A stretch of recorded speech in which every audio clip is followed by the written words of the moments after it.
আসসালামু আলাইকুম। Graphics Canon চ্যানেলে সবাইকে স্বাগতম। আশা করি সবাই ভালো আছেন, সুস্থ আছেন। আজকে আমরা শিখব লোগো ডিজাইন, কিভাবে খুব কম সময়ে আপনি পেপসির লোগোটা তৈরি করতে পারেন। তো চলুন দেখা যাক কিভাবে তৈরি করা যায়।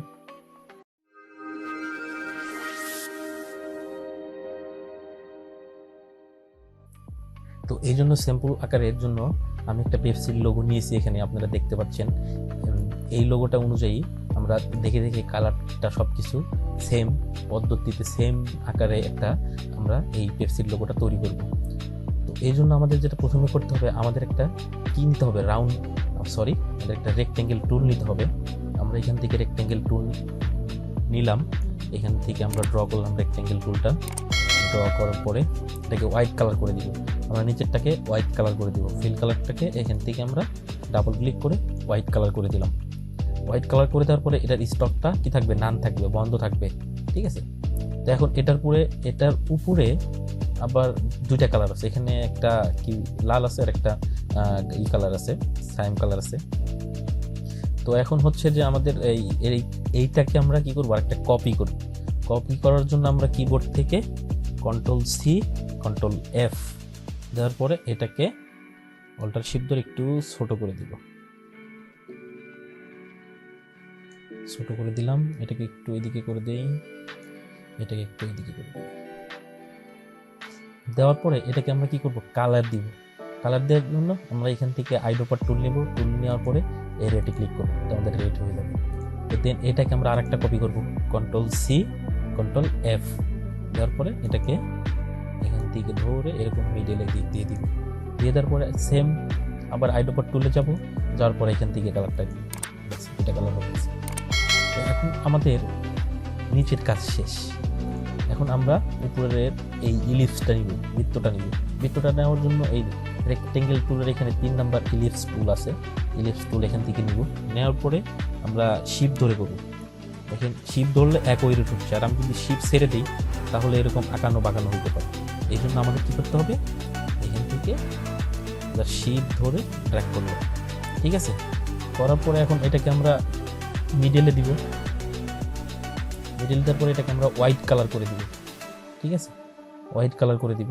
এখান থেকে আমরা হোয়াইট নিয়ে নিলাম, হোয়াইট কালার দিয়ে দিলাম। তো এখান থেকে আপনি চাইলে এটাকে এখানে করতে পারেন বা এখানে করতে পারেন, আমি এটাকে বাইরেই করি।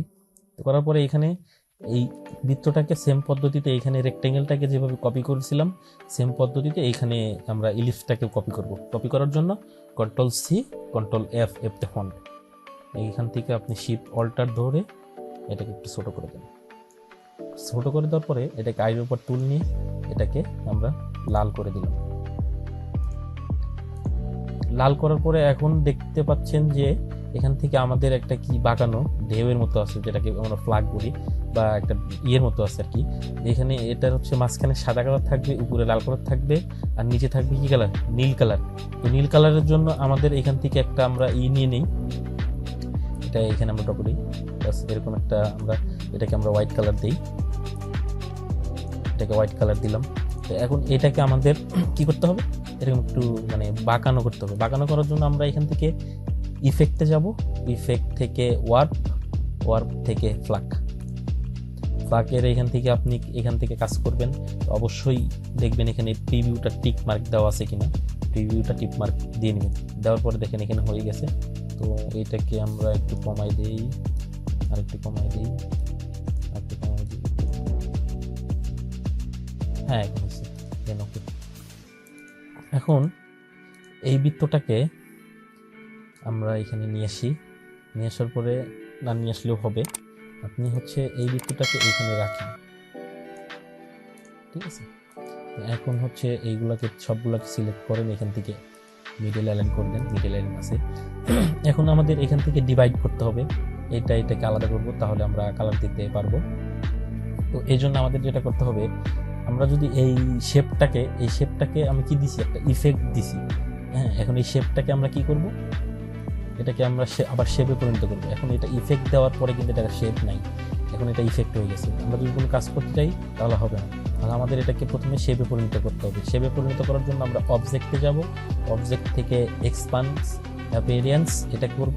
দেন এখান থেকে এক্সপান্ড করে দেবো। এখন এটা হয়ে গেছে। এখন এই সবগুলোকে সিলেক্ট করার পরে আমরা এখান থেকে আমাদের যে পাথ ফাইন্ডার টুল আছে এখান থেকে দিতে পারেন, অথবা উইন্ডোতে যাওয়ার পরে এখানে দেখবেন যে path finder shortcut key shift control F9।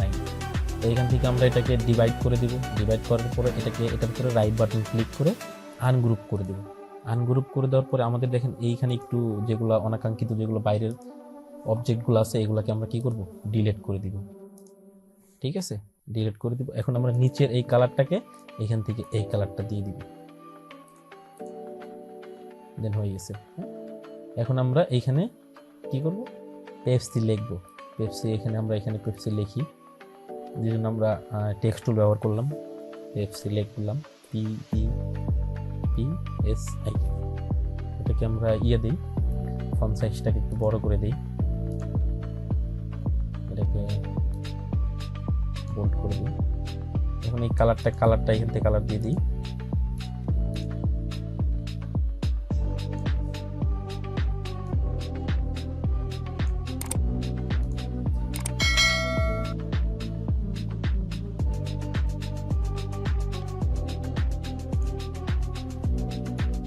এখন এই সবগুলোকে কন্ট্রোল দিয়ে গ্রুপ করে দিলাম। গ্রুপ করে দেওয়ার পরে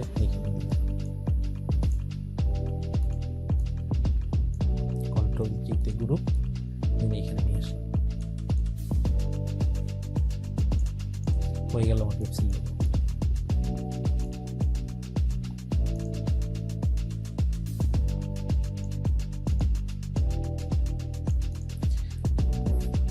তো আশা করছি ভিডিওটি বুঝতে পারছেন কিভাবে পেপসির লোগোটা আমরা তৈরি করলাম। ভালো লাগলে অবশ্যই please hit the subscribe button, আর অলরেডি সাবস্ক্রাইব করে থাকলে থ্যাংক ইউ সো মাচ। পরবর্তী কী ধরনের ভিডিও চান এটা ভিডিও কমেন্ট বক্সে জানিয়ে দিবেন। ধন্যবাদ, দেখা হবে পরবর্তী কোনো টিউটোরিয়ালে। আল্লাহ হাফেজ।